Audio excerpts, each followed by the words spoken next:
Hello everyone, আজি আপোনালোকৰ বাবে লৈ আহিছো সহজতে বনাব পৰা এটা স্যান্ডউইচ ৰেচিপি আৰু লগতে আপোনালোক সকলোকে আকবা আদৰণি জনাইছো আসামিজ কিচেন চেনেললৈ।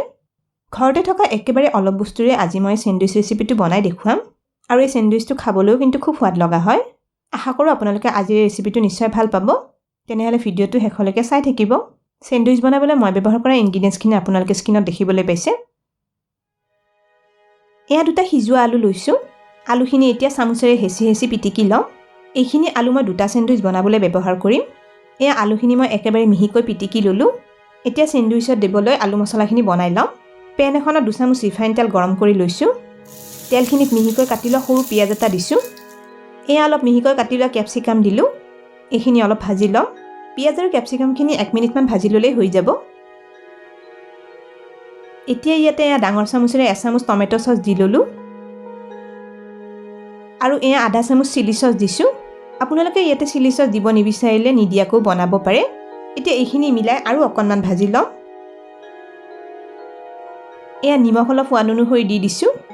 নিমখখিনি এবাৰ মিলাই দিছো। এতিয়া ইয়াতে পিটিকি লোৱা আলুখিনি দি ললো। আলুখিনি মছলাখিনিৰ লগত মিলাই আৰু 2 মিনিটমান ভাজি লম। আলুখিনিও কিন্তু বেছি সময় ভাজি থাকিব নালাগে।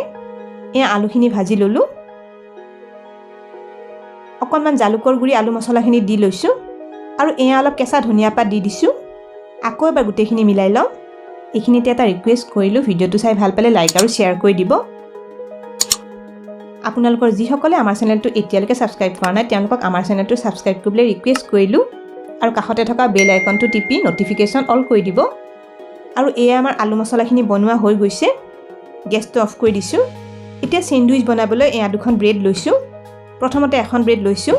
এই ব্ৰেডখনৰ ওপৰত বনাই লোৱা আলু মছলাখিনি দি লম। চামুচখনেৰে আলু মছলাখিনি গোটেই ব্ৰেডখনৰ ওপৰত চাৰিফালে এইদৰে বহলাই দি লম। এয়া আলু মছলাখিনি ব্ৰেডখনৰ ওপৰত দি ললো। এতিয়া অলপ মিহিকৈ কাটি লোৱা কেঁচা পিয়াজ আলু মছলাখিনিৰ ওপৰত এইদৰে দি লম। আপোনালোকে যদি ভাল পায় ইয়াতে পিয়াজৰ লগতে কেঁচা বিলাহী আৰু তিয়হ আদিও মিহিকৈ কাটি লৈ দিব পাৰে। আৰু এয়া অলপ চাট মছলা লৈছো। এইখিনি অলপ অলপকৈ আলু মছলাখিনিৰ ওপৰত ছটিয়াই লম। এতিয়া আনখন ব্ৰেড লৈছো। এতিয়া এই ব্ৰেডখনৰ ওপৰত টমেটো সস অলপ সানি লম। চামুচখনেৰে টমেটো সসখিনি চাৰিওফালে এইদৰে ভালকৈ লগাই দিছো। আপোনালোকে ইয়াতে টমেটো সসৰ লগত পুদিনা চাটনি আদিও বিচাৰিলে দিব পাৰে। এতিয়া সস সানি লোৱা ব্ৰেডখন আলু মছলা দিয়া ব্ৰেডখনৰ ওপৰত লগাই দিছো। ব্ৰেড দুখন হাতেৰে এইদৰে অলপ অলপ হেঁচি লগাই দিছো। আৰু এয়া লৈছো অলপ বাটাৰ। বাটাৰখিনি ব্ৰেডখনৰ ওপৰ ফালটোত চামুচখনেৰে চাৰিওফালে ভালদৰে এবাৰ সানি দিম। এই বাটাৰখিনি স্যান্ডউইচটোৰ ওপৰত লগোৱাৰ আগতে অলপ মই গলাই লৈছিলো। এতিয়া স্যান্ডউইচটো অলপ সেকি লম।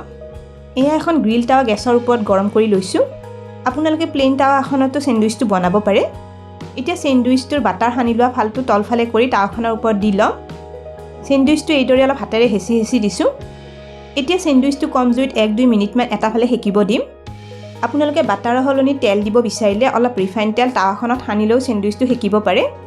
স্যান্ডউইচটো 1-2 মিনিটমান সেকা হৈ গৈছে। এতিয়া স্যান্ডউইচটোৰ ওপৰৰ ফালটোত আৰু অলপ বাটাৰ সানি লগাই দিছো। এতিয়া স্যান্ডউইচটো উলটাই দি লম।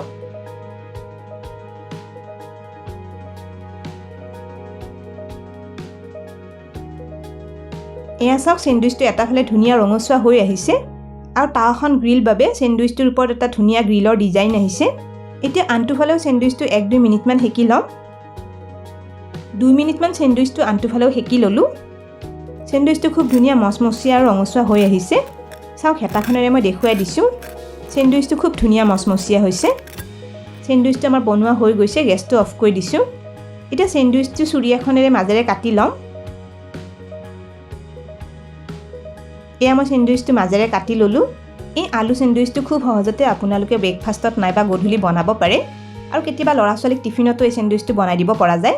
এই স্যান্ডউইচটো খাবলৈ খুবেই সোৱাদ লগা হয়।